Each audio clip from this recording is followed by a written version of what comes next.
पिंपरी चिंचवडमध्ये मोकाट जनावरांच्या रस्त्यावरचा वावर एक गंभीर समस्या बनली आहे। ही जनावरे रस्त्यावर ठाण मांडून बसल्यामुळे वाहतुकीस अडथळा निर्माण होतो, अपघात होण्याची शक्यता वाढते आणि सामान्य नागरिकांना त्रास होतो। मोकाट जनावरे रस्त्यावर फिरत असल्याने वाहतूक कोंडी होते। विशेषतः रस्त्यावर फिरणाऱ्या जनावरांमुळे अपघात होण्याची शक्यता वाढते, त्यामुळे जीवितहानी आणि मालमत्तेचे नुकसान होऊ शकते। सामान्य नागरिकांना रस्त्याने चालताना किंवा वाहन चालवताना त्रास होतो। मोकाट जनावरांमुळे सार्वजनिक आरोग्य धोक्यात येऊ शकते। मोकाट जनावरांना पकडून कोंडवाड्यात ठेवण्याची व्यवस्था करणे आवश्यक आहे। जनावरे रस्त्यावर येणार नाहीत यासाठी ठोस उपाययोजना करणे आवश्यक आहे। जनावरांचे मालक तसेच नागरिकांमध्ये याबाबत जागरूकता निर्माण करणे आवश्यक आहे। मोकाट जनावरे सोडणाऱ्यांवर कठोर कारवाई करणे आवश्यक आहे। शहरात जनावरे सोडणाऱ्यांवर बंदी घालणे आणि त्यांचे योग्य पालन करणे आवश्यक आहे। पिंपरी चिंचवड महानगरपालिकेने या समस्येवर त्वरित लक्ष देणे आवश्यक आहे, जेणेकरून शहरातील नागरिकांचे जीवन सुरक्षित आणि सुरळीत होऊ शकेल।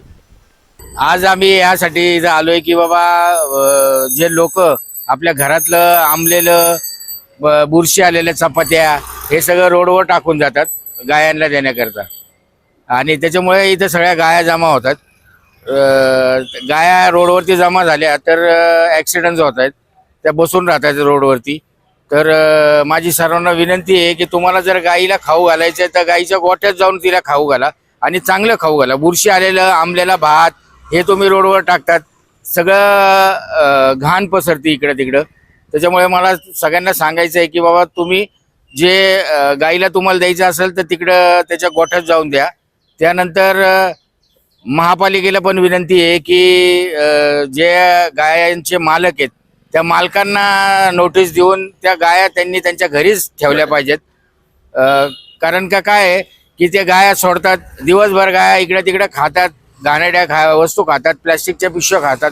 आज एका एका गाईच्या पोटात 2-2, 4-4 किलो प्लॅस्टिकच्या पिशव्या भेटतील जर ऑपरेशन करून काढले तर माझी विनंती आहे की लोकांनी गाईला खाऊ घालायचं असेल तर त्या गाईच्या गोठ्यातच खाऊ घाला।